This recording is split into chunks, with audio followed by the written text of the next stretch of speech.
It is extremely regrettable that the members of the Security Council are forced today to spend time and be present at a meeting initiated by our European colleagues solely on the occasion of yet another New York tour of a certain former actor known to all of us. On that account, they have packed themselves in here like a subway at rush hour, and every speech we have heard and will hear only re-sings the previous one and has nothing to do with the truth. Our meeting, of course, will bring no added value to the cause of establishing peace in Ukraine and will become only another shameful episode of that fair of hypocrisy which the presentation of the Ukrainian topic by European states represents. The European sponsors of the Zelensky regime want the UN Security Council to live, like them, in some parallel reality in which Ukraine is not losing on the battlefield, losing city after city, and Ukrainian citizens queue up to die in a senseless meat grinder for Western geopolitical interests. In this perverted picture that they are trying to impose on us today, Ukraine is an island of democracy and freedom, and its usurper leader, who has broken all his pre-election promises and thrown thousands of compatriots into prison cells, enjoys the support of all Ukrainians who, they say, see no need even for elections, since they have such a wonderful president. Those who for some reason play along with the European puppeteers of Ukraine must understand that they thereby essentially become accomplices in a criminal manipulation whose goal is to prevent a long-term, just, and sustainable peace in Ukraine, which would include the development of such security guarantees as would rule out the threat of a new conflict in Europe. This is, in essence, a conspiracy aimed at ensuring that Ukrainians continue to die by the thousands in a senseless, fratricidal slaughter that Western foes of Russia have been preparing for many years, hoping to bleed our country dry, undermine its security and its economic potential. Put aside in this connection are consciously the grotesque phenomena that any civilized state would find outrageous and would not tolerate either at home or in a neighbor. Ugly facts that are being ignored. In particular, we are all being asked to close our eyes to the fact that, maddened by Russophobia and by the permissiveness of their suzerains, the Kiev puppets have no intention of ceasing persecutions of Ukraine's Russian-speaking citizens, forbidding them, contrary to the constitution of their own country, to speak their native language and to teach it to their children. Before our eyes, people are being forced under threat of death and persecution to renounce their identity, their spiritual and historical roots. While all these so-called European democracies applaud this, baselessly asserting that Russia supposedly wants to trample Ukrainian identity. We never had such an objective. This is a huge brazen lie promoted by the little Kiev prince to intimidate and stupefy world public opinion. We are being asked to forget how the neo-Nazi regime in Kiev, emboldened by impunity and having come to power as a result of a Western-sponsored coup d'etat in violation of the UN Charter, gunned down defenseless people in the south and east of Ukraine with tanks and artillery, dropped bombs on them, and burned them alive in the Odessa House of Trade Unions, humiliating and mocking them solely because they were Russians and refused to accept the misanthropic ideology of the Kiev regime. And then for 7 years, under the cover of the Minsk agreements, it was armed to the teeth, supplied with intelligence, and prepared for war with Russia, as a number of retired European politicians who were directly involved have themselves admitted.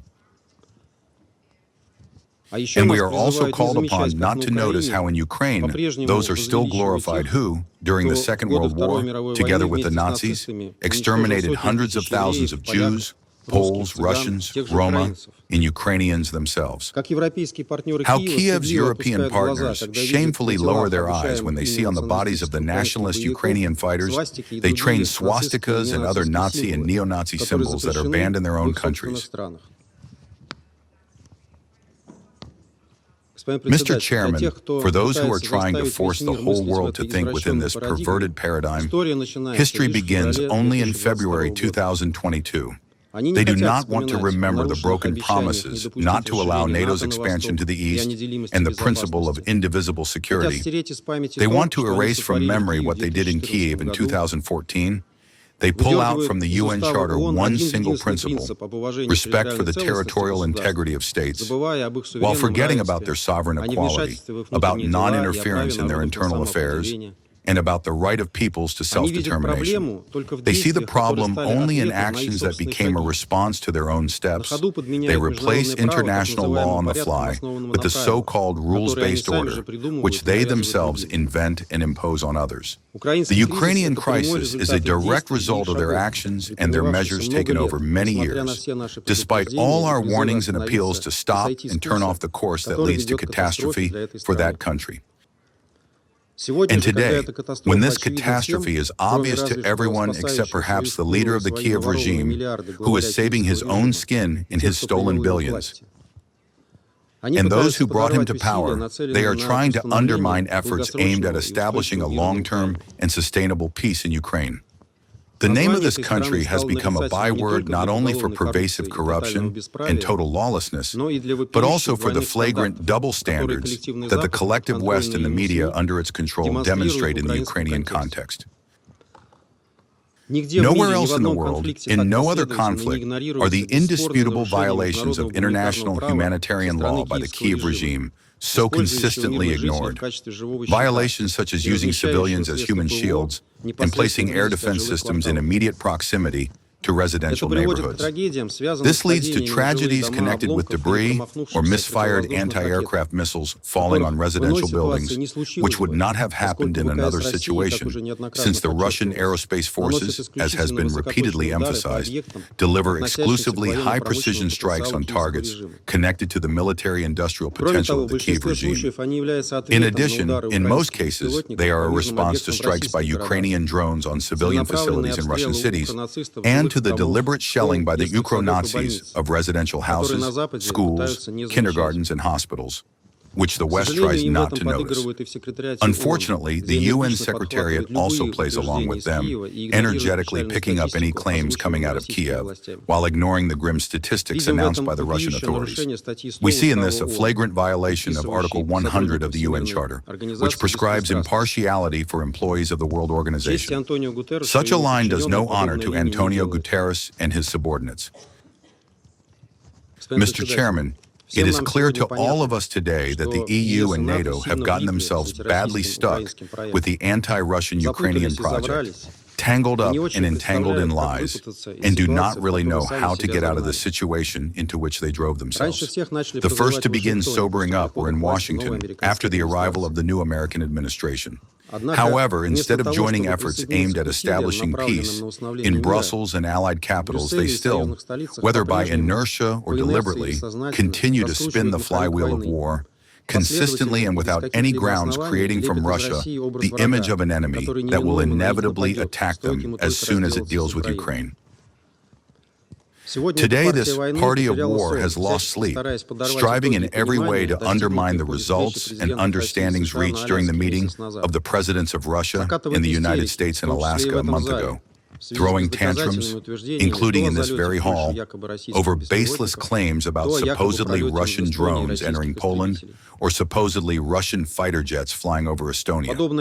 Such brainwashing and zombification of the population, the attempt to hang on Russia, their own shortcomings and mistakes, and the acute economic and social problems faced by European societies as a result of their own ill-conceived sanctions, can only be compared with the indoctrination of German and Italian common citizens on the eve of the Second World War.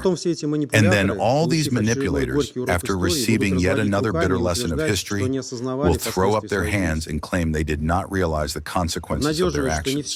Encouragingly, not everyone in Europe is prepared to follow this ruinous path, and more political forces and leaders are emerging who reject war and confrontation in Europe and advocate the development of mutually beneficial and equal relations with Russia.